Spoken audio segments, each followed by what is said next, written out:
What's going on, people, and welcome to my match recap for Manchester United versus Crystal Palace. Obviously losing 1-0 at home, but I did say in the preview that they're one of our bogey teams. I know we're not consistent and we lose against many other teams, but Palace specifically are definitely one that's a banana skin for us over the years.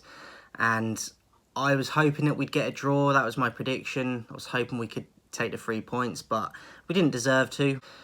I only saw the highlights, didn't get to see the full game, but just the highlights alone, I felt like the fight, they had more of it as well. Can we just take a moment to appreciate that Anderson goal?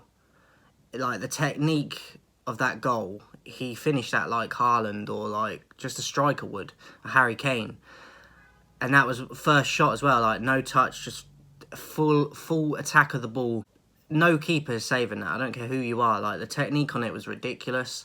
So to lose to that goal makes it a little bit easier to take, but being at home, not getting even a point from the game, worst start ever for United, it is disappointing, but I'm not that surprised by it anymore, and that's a worrying thing.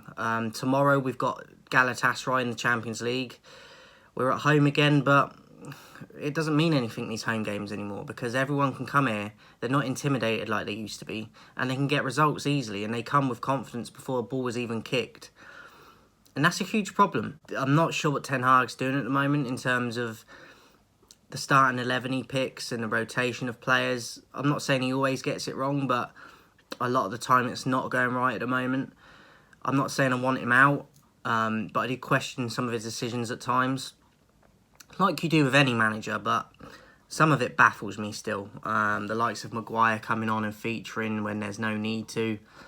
McTominay still at the club.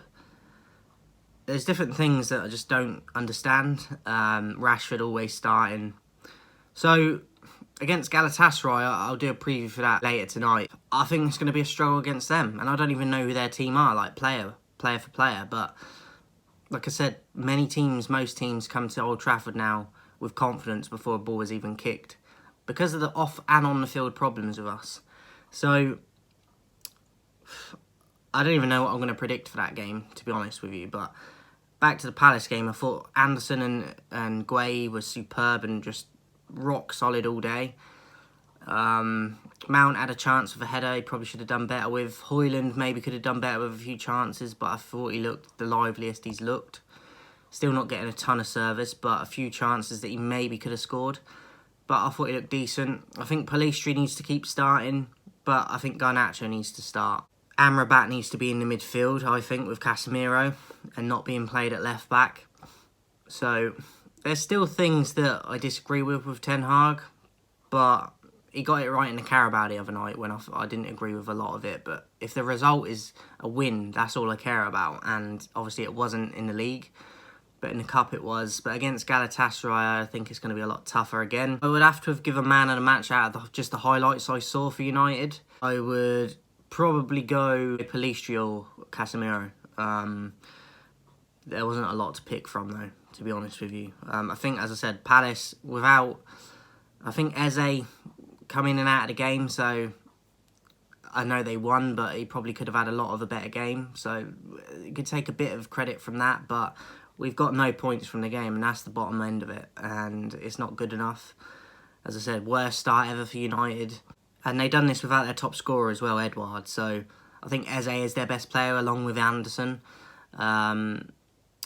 But the facts are the facts, and their top scorer wasn't available, and they still beat us at Old Trafford. It's definitely not a fortress anymore. It hasn't been for a while. But as I said, I'm not surprised. I thought we'd get a draw in this game, and we didn't even get that. So a lot of people went into this game thinking it's a given, and people need to learn and learn quickly. No games are given anymore, especially now in this day and age. Every team can beat every team on their day in modern football.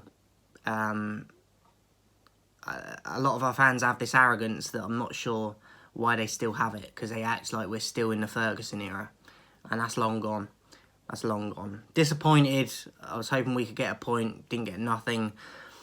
I'm intrigued to see what Ten Hag's going to do for the Galatasaray game. I'll be doing a preview for that probably tonight, and my starting 11.